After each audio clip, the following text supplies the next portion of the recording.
Masih jelas tergambar dalam ingatan betapa mengerikannya tsunami Aceh tahun 2004 silam.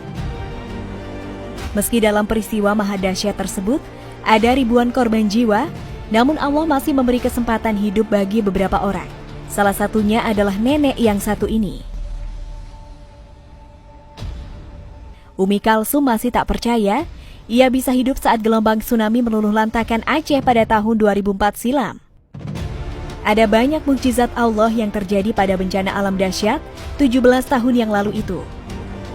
Umi Kalsum diketahui selamat usai ditolong ular raksasa.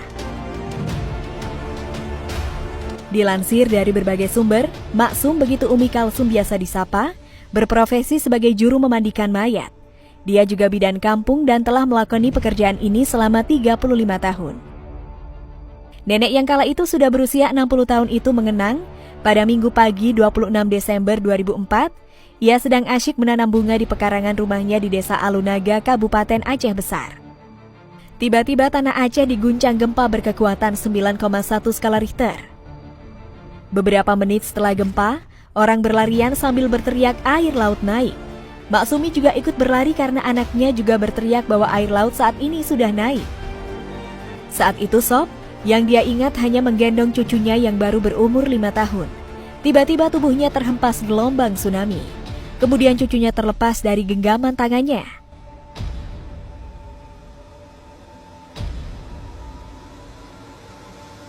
Secara samar-samar, Maksum ingat dia diaduk-aduk di dalam air dan sempat tangannya tersangkut di pagar dan hampir putus. Kemudian ia pingsan. Saat terombang-ambing yang ia sendiri pun tidak tahu sudah berapa lama, dalam keadaan setengah sadar, ia melihat jembatan kayu. Disitulah keajaiban yang sulit dinalar terjadi.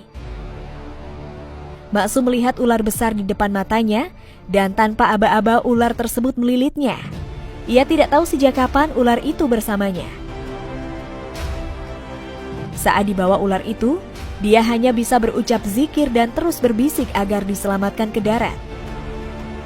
Namun menurut kesaksian warga yang ada di dekatnya pada waktu itu, banyak yang mengira kalau dia pasti mati karena akan dibawa ke tengah laut dan dilahap ular sebesar tiang listrik tersebut.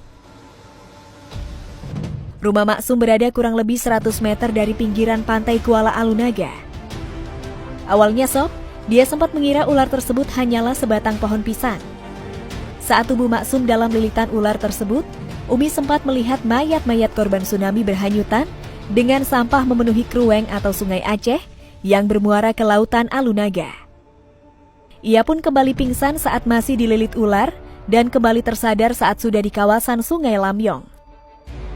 Beberapa menit kemudian Sob, ia pun bercerita bahwa ada seorang remaja melemparkannya sehelai kaos, disusul seorang wanita yang memberikannya sehelai gorden untuk menutupi tubuhnya.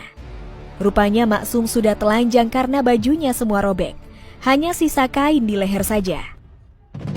Setelah Maksum menutupi tubuhnya, barulah datang 3 pemuda yang menurutnya merupakan relawan Palang Merah Indonesia. Namun ia sendiri tidak ingat lagi ketiga anak muda itu. Padahal ia ingin sekali mengucapkan terima kasih pada relawan PMI ini. Namun sayangnya Maksum tidak mengenalinya. Lalu Maksum kembali berkisah saat dirinya diangkat oleh 3 relawan PMI ini. Secara perlahan-lahan ular yang melilit tubuhnya tadi langsung melepaskan dirinya dan lalu menghilang dalam sekejap ke dalam sungai.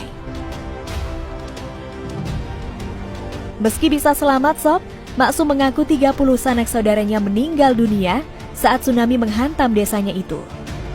Ia pun hanya bisa mengagumi kuasa Allah atas peristiwa yang dialaminya tersebut.